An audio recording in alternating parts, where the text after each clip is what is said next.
നമസ്കാരം, മലയാളി വാർത്തയിലേക്ക് സ്വാഗതം. കഴിഞ്ഞ ദിവസം രാത്രി കേരളം കണ്ട ആ ദൃശ്യം ഒരിക്കലും നമ്മൾ മറക്കുകയില്ല. പോലീസിനോടൊന്ന് ചിരിക്കാൻ പോലും പേടി തോന്നുന്ന തരത്തിലായിരുന്നു പ്രതാപചന്ദ്രൻ എന്ന SHOയുടെ ആ പെരുമാറ്റം. എല്ലാ പോലീസ് ഉദ്യോഗസ്ഥരെക്കും ബാധിക്കുന്ന തരത്തിലുള്ള ആ പെരുമാറ്റം.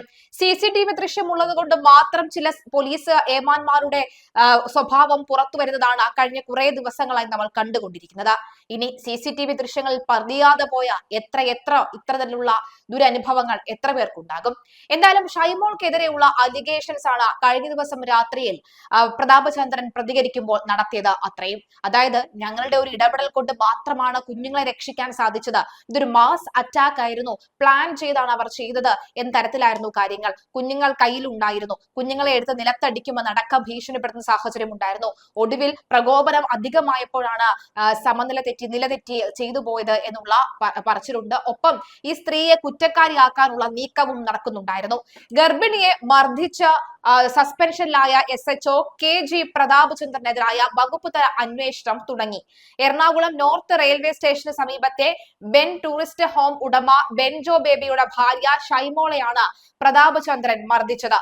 പോരാട്ടം തുടരുമെന്നും സ്ത്രീകൾക്കെതിരെയുള്ള അതിക്രമങ്ങൾ അടക്കമുള്ളവ വകുപ്പുകൾ പ്രകാരം പ്രതാപചന്ദ്രനെ കേസെടുക്കണമെന്നുമാണ് ഷൈമോളുടെ കുടുംബത്തിന്റെ ആവശ്യം.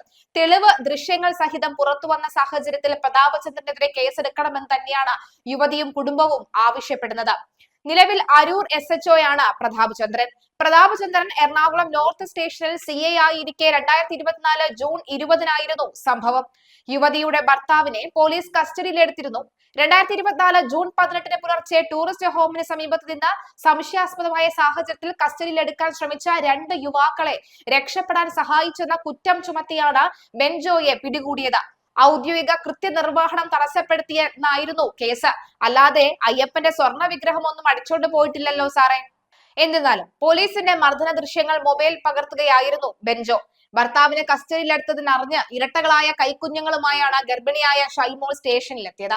ഷൈമോളും പോലീസുകാരും തമ്മിൽ ബെൻജോയുടെ സാന്നിധ്യത്തിൽ വാക്കേറ്റം ഉണ്ടായി. ഇതിനിടെ പ്രതാപചന്ദ്രൻ ഷൈമോളെ നെഞ്ചത്ത് പിടിച്ചു തള്ളി. ഇത് ചോദ്യം ചെയ്തതോടുകൂടി മുഖത്തടിച്ചു. മറ്റ് പോലീസുകാരാണ് പിടിച്ചു മാറ്റിയത്. വനിതാ പോലീസിന്റെ സാന്നിധ്യത്തിലായിരുന്നു പരാക്രമം അത്രയും. പ്രതാപചന്ദ്രനെതിരെ നേരത്തെയും നിരവധി പരാതികൾ ഉയർന്നിരുന്നു. സ്വിഗ്ഗി ജീവനക്കാരനെയും കോൺഗ്രസ് നേതാവിനെയും ഒക്കെ മർദ്ദിച്ചെന്നായിരുന്നു പരാതികൾ. എന്നാൽ അന്നൊന്നും യാതൊരു നടപടിയും ഉണ്ടായില്ല. അപ്പോൾ ഈ പ്രതാപചന്ദ്രനെ വളർത്തി വലുതാക്കി ഇത്രയും വലിയ ഗുണ്ടാ പോലീസ് ആക്കിയത് ഇവിടത്തെ സംവിധാനം തന്നെയാണ്. പ്രതാപചന്ദ്രനെതിരെ മുഖ്യമന്ത്രി അടക്കം മുൻപും പരാതി നൽകിയിരുന്നു എങ്കിലും അന്ന് നടപടി ഉണ്ടായില്ല. ഇപ്പോൾ ഉണർന്നു പ്രവർത്തിക്കുന്ന മുഖ്യമന്ത്രി അന്ന് അങ്ങേക്ക് വന്ന പരാതിയെ ഒന്ന് നോക്കിയാൽ മനസ്സിലാവും. ഇതേ യുവതിയുടെ പരാതി അങ്ങേക്ക് മുന്നിൽ കാത്തു കിടക്കാൻ തുടങ്ങിയിട്ട് നാളുകളേറെയായി. വകുപ്പ് തല അന്വേഷണം പുകമറ മാത്രമാണെന്നാണ് സംശയം. കഴിഞ്ഞ വർഷം ജൂണിൽ നോർത്ത് പോലീസ് സ്റ്റേഷനിൽ നടന്ന അതിക്രമത്തിന്റെ ദൃശ്യങ്ങളാണ് നിയമ പോരാട്ടത്തിനൊടുവിൽ പുറത്തായത്. ഇതിന് പിന്നാലെയാണ് നിലവിൽ അരൂർ SHOയായ പ്രതാപചന്ദ്രനെ സസ്പെൻഡ് ചെയ്തതും. സ്റ്റേഷനിൽ ചെന്നപ്പോൾ കണ്ടത് ഭർത്താവിനെ മർദ്ദിക്കുന്നതാണ്. നാടകം കാണിക്കാതെ എന്ന് പറഞ്ഞ് SHO പിടിച്ചു തള്ളി. തന്നെ ഉപദ്രവിച്ചപ്പോഴാണ് SHOയ്ക്ക് നേരെ ചെന്നത്. മക്കളെ വലിച്ചെറിയാൻ നോക്കിയെന്നത് കള്ളമാണ്. പോലീസിന്റെ ആരോപണങ്ങൾ കള്ളം എന്നതിന്റെ തെളിവുണ്ട്.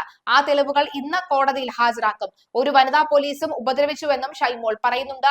അനുഭവിച്ചത് പോലീസ് മുറയെന്ന് ഷൈമോളുടെ ഭർത്താവ് ബെൻജോ ബേബി പറഞ്ഞു. സ്റ്റേഷനിൽ എത്തിച്ച ക്രൂരമായി മർദ്ദിച്ചു. ഭാര്യയെ അടിക്കുന്നത് കണ്ട് കരഞ്ഞപ്പോൾ വീണ്ടും മർദ്ദിച്ചുവെന്നും SHOയെ കൂടാതെ മറ്റ് പോലീസുകാരും അടിച്ചെന്നും ബെൻജോ.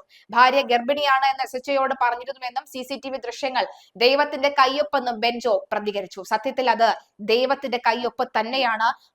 എന്നിട്ടും അത് ഇത്രയും നാളായിട്ടും അത് നഷ്ടപ്പെടാതെ കിട്ടിയതും ഏറ്റവും വലിയ ദൈവത്തിന്റെ കയ്യൊപ്പ് എന്നതിൽ യാതൊരുവിധ സംശയവുമില്ല.